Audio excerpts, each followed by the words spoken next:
ஊர்ல இந்த அளவுக்கு வெயில் அடிக்கிறதுக்கு பின்னாடி ஒரு ரீசன் இருக்கு. நார்மலா இந்தியன் ஓஷன்ல ஒரு லோ பிரஷர் ஜோன் கிரியேட் ஆகும்.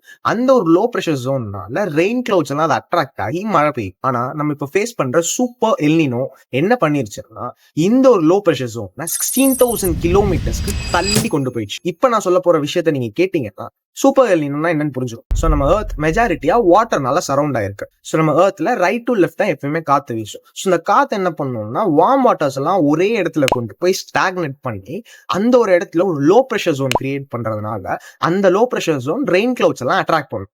இது மூலியமா மழை பெய்யும். ஸோ இந்த எல்னினோ டைம்ல இந்த ஒரு காத்து ரொம்ப வீக் ஆகி ரொம்ப லேசா தான் வீசும். ஸோ இந்த வார்ம் வாட்டர்ஸ்லாம் ஒரு இடத்துல ஸ்டாக்னேட் ஆயிருக்குல்ல, அதுல ரிவர்ஸா பொசிஷன்ல டிராவல் ஆகும். ஸோ இது ரிவர்ஸா டிராவல் ஆகும்போது அந்த ஹீட் வாட்டர்ஸ் எல்லா இடத்துக்குமே ஸ்ப்ரெட் ஆகி அந்த ஹீட் மேல எவாபரேட் ஆக ஸ்டார்ட் ஆகும். அந்த வாட்டர்ல இருந்து எவாபரேட் ஆகிற ஹீட் தான் இப்ப நம்ம ஃபேஸ் பண்ற எக்ஸ்ட்ரீம் ஹீட். ஸோ இந்த ஒரு சூப்பர் எல்னினோ எதை மெயினா அஃபெக்ட் பண்ணுன்னு பாத்தீங்கன்னா அக்ரிகல்ச்சர் அண்ட் ஃபிஷரிஸ்.